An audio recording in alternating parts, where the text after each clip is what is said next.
saya di sini sebagai mahasiswa dari UPN Veteran Jawa Timur. Di sini saya ingin mewawancarai salah satu warga tentang bagaimana hukum itu tajam ke bawah dan tumpul ke rakyat atas. Oke, di sini saya bersama siapa namanya Mas? Kan nama saya warga dari Sidoarjo. Oke, bagaimana pendapat Anda tentang hukum di Indonesia ini? Menurut saya hukum di Indonesia tidak harusnya seperti itu ya, karena kita semua tahu bahwa Indonesia ini adalah negara politik yang menjunjung tinggi hukum. Terus untuk hukum yang tajam ke bawah dan tumbuh ke atas itu pada kasus Nadiem ya contohnya ya. Pada kasus Nadiem itu dia menguntungkan negara dengan apa itu? Dia menguntungkan negara berapa ratus triliun. Tapi kenapa dia kok malah dipenjara belasan tahun? Menurut saya pada kasusnya Nadiem itu berbeda ya. Karena kita semua tahu bahwa akhir dari orang jujur di Indonesia ini berakhir masuk penjara.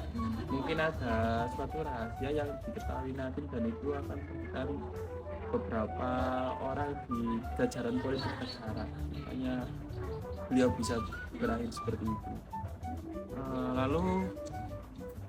Nah bagaimana nih Mas, kalau misal hukum ini kapan sih bisa dirubahnya? Apakah dia tetap terus tumpul ke atas dan tajam ke bawah? Bisa, tapi pada generasi yang akan datang, karena kita semua tahu bahwa generasi saat ini mungkin sudah terpengaruh banyak generasi sebelumnya. Kita semua tahu bahwa generasi kita yaitu generasi Z mungkin ya bisa disebutnya itu moga-moga bisa membawa banyak perubahan di Indonesia. Jadi masih bisa dirubah ya Mas? Masih bisa dirubah. Tapi di generasi selanjutnya. Mungkin itu saja saya bersama warga biasa Desa Trengwetan ini.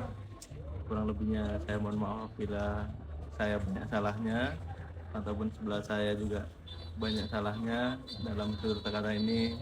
Saya ucapkan terima kasih. Wassalamualaikum warahmatullahi wabarakatuh. Kali ini aku mau wawancara. Sekarang aku dengan siapa? Perkenalkan, nama saya Toton Wayuda dari Fakultas Hukum. Oke, saat ini aku mau bertanya tentang kasusnya Nadiem. Di tengah proses hukum kasus Nadiem Makarim, sebagian masyarakat menilai penanganannya itu terkesan berbelit-belit dan terlalu cepat menggiring opini. Padahal belum ada bukti pasti terkait dugaan markup dana. Di sisi lain, ada masyarakat yang beranggapan bahwa Nadiem Makarim tetap memiliki tanggung jawab karena dianggap terlibat dalam persetujuan proyek Promgub. Bagaimana pandangan Anda sebagai mahasiswa hukum terhadap persepsi tersebut? Baik, terima kasih pertanyaannya. Sejauh pandangan saya dari Mbaknya sampaikan, yang kesannya terbelit-belit atau gimana itu, kemudian masyarakat yang menuntut lebih cepat, sebenarnya itu dalam hukum itu ada suatu asas namanya praduga tak bersalah.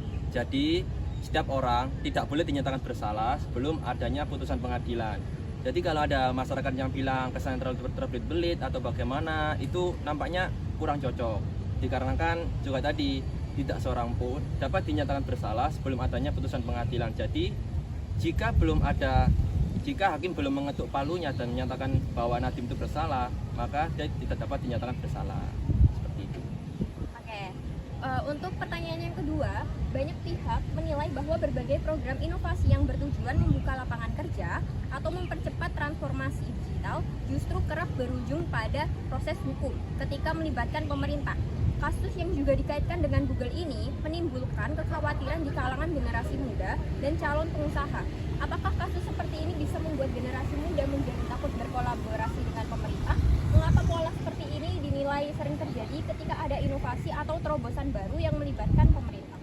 Baik, sebelumnya terima kasih atas pertanyaan Mbak. Mungkin kalau untuk generasi muda mungkin akan takut dikarenakan semisal mereka ada inovasi baru terus pemerintah nggak suka, mungkin simpelnya itu siklusnya kayak apa ya, generasi muda berinovasi kemudian inovasinya itu gagal, itu dianggap merugikan keuangan negara. Karena apa? Jika dianggap merugikan keuangan negara, itu maksudnya tindak pidana korupsi. Jadinya jadinya pasti anak muda pasti akan takut, kemudian takut masuk jeruji besi. Kemudian tadi yang mengapa pola ini terus terjadi sejauh ini karena ini Mbak, peraturannya itu kurang jelas pertama, kedua aparat penegak hukumnya kurang berintegritas atau kurang bagus, dan ketiga sarana dan prasarannya itu sangat kurang. Seperti contoh, semisal ada anak muda berinovasi tapi nggak disediakan sama pemerintahnya, semisal anak muda mau desain itu nggak disediakan sama pemerintahnya laptop yang bagus, komputer yang oke, dan lain sebagainya. Kemudian yang keempat terakhir itu alasan kebudayaan, entah budaya di pemerintah itu birokrasinya sangat rumit atau berbelit-belit dan lain sebagainya, sehingga banyak anak muda yang akan takut tentunya kalau mereka berurusan dengan pemerintah. Jadi seperti itu. Oke. Selanjutnya di pertanyaan yang ketiga, bagaimana seharusnya pemerintah dan aparat penegak hukum menjaga keseimbangan antara pengawasan terhadap kebijakan publik dan perlindungan terhadap inovasi serta kolaborasi dengan sektor swasta?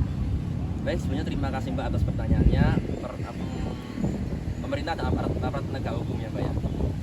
Ya, yang pastinya 4 tadi yang sudah saya sebutkan, yakni undangnya dikuatin, peraturannya dibagusin, kedua aparat penegak hukumnya bahasa mudahnya dibagusin lagi, oke. Yang ketiga pastinya sarana prasarana diperbaik lagi, contohnya tadi mau desain kasih laptop yang bagus dan sebagainya. Keempat, kebudayaan, birokrasinya harusnya dipermudah, disimpelkan, kayak kita ngajin proposal atau apa dipermudah. Kemudian kalau pemerintah dan aparat itu saling mendukung, saling memiliki integritas yang baik, pastinya kedepannya pasti jauh lebih baik lagi. Kemudian apalagi ya, integritas, dan pastinya budaya korupsi harus dihilangkan, dan nepotisme. Sudah. Segitu wawancara dari aku, sampai jumpa teman-teman.